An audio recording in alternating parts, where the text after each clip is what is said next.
एक गांव में एक गरीब बुढ़िया रहती थी।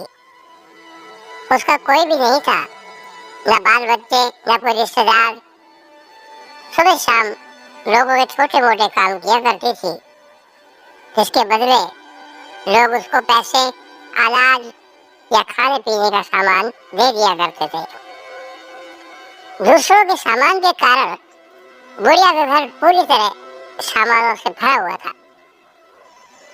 एक बार की बात है, वह अपने घर को खोलकर घर के सामान को धूप दिखा रही थी कि उसी समय वहां से दो चोर जा रहे थे। जब उन्होंने देखा कि बुढ़िया के घर में तरह तरह का सामान भरा हुआ है, तो उसे बड़ा लालच आया और वो सोचने लगे, इस घर में तो बुढ़िया अकेली रहती है, क्यों ना हम आकर इसके घर को ही साफ कर दे।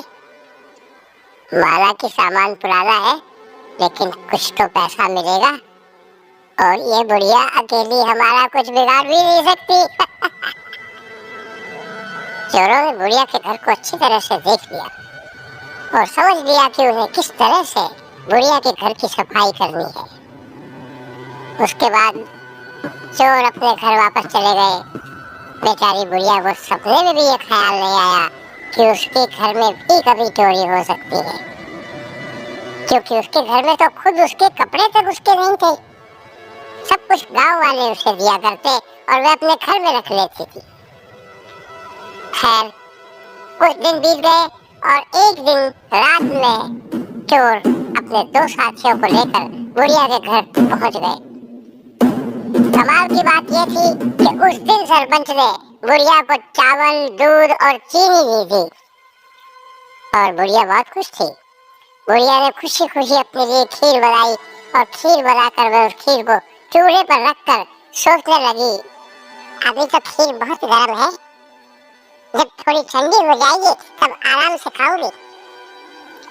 वह अपने बिस्तर पर लेट गई और खीर के ठंडे होने का इंतजार करने लगी। लेटे लेटे उसे नींद आ गई और वह सो गई और जोर जोर से खर्राटे देने लगी। चोर बाहर खड़े थे। बुढ़िया के खर्राटे की आवाज सुनते ही उन्होंने सोचा, चलो अब रास्ता साफ हो गया, अब हम आराम से बुढ़िया के घर को साफ कर सकते हैं। वे सब जल्दी जल्दी आकर बुढ़िया के घर में सामान तलाशने लगे, परंतु कमाल की बात यह है कि उन्होंने जो देखा वह बिल्कुल गलत था। बुढ़िया के घर तो सामान से भरा हुआ था, किंतु एक भी सामान साबुत नहीं था। हर सामान टूटा फूटा, पुराना और खराब था। यह चोर बड़े दुखी हुए और बुढ़िया को बहुत गालियां देने लगे।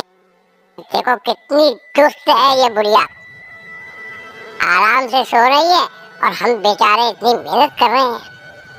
तभी दूसरे चोर की नजर चूल्हे पर रखी खीर पर पड़ी। गरम गरम खीर देखकर चोर ने कहा, चलो बुढ़िया के घर कुछ तो नहीं मिला, लेकिन कम से कम खीर तो है। वे उसको खाने लगे। जब वे खीर खाकर जाने लगे तो उन्होंने थोड़ी सी खीर बुढ़िया के लिए छोड़ दी, किंतु जब उन्होंने बुढ़िया की तरफ देखा तो उसका हाथ खुला हुआ था, जैसे वह कुछ मांग रही हो। उसका मुंह भी खुला हुआ था, जिसे देखकर चोरों ने सोचा, बेचारी बुढ़िया लोगों से मांग मांग कर अपना जीवन बिता रही है, लगता है वह बहुत थक गई है और खाने के लिए खीर मांग रही है। आखिर उम्र में है तो हमारी माँ के बराबर। बिना कुछ सोचे समझे गरम गरम खीर बुढ़िया के मुंह में डाल दी। गरम गरम खीर मुंह में पड़ते बुढ़िया जोर जोर से चिल्लाई,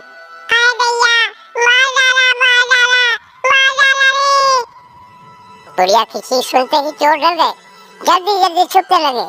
जिसने मुंह में खीर डाली थी वह ऊपर जाकर छिप गया, एक चारपाई के नीचे और एक चारपाई के दाएं। बुढ़िया की चीख सुनते ही गांव वाले बुढ़िया के घर आ गए और पूछने लगे, क्या हुआ? बुढ़िया बोली, मुझे क्या पता, ऊपर वाला जाने। ऊपर वाले जाने कहते ही छुपा हुआ चोर बोला, अरे बना मैं क्यों जानू, तुम्हारी चारपाई के नीचे चोर छिपा है ना, वो जाने।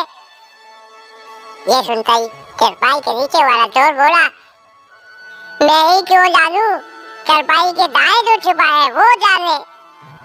और इस तरह से तीनों चोरों ने खुद ही अपना पता गांव वालों को बता दिया और फिर गांव वालों ने उन्हें पकड़कर खूब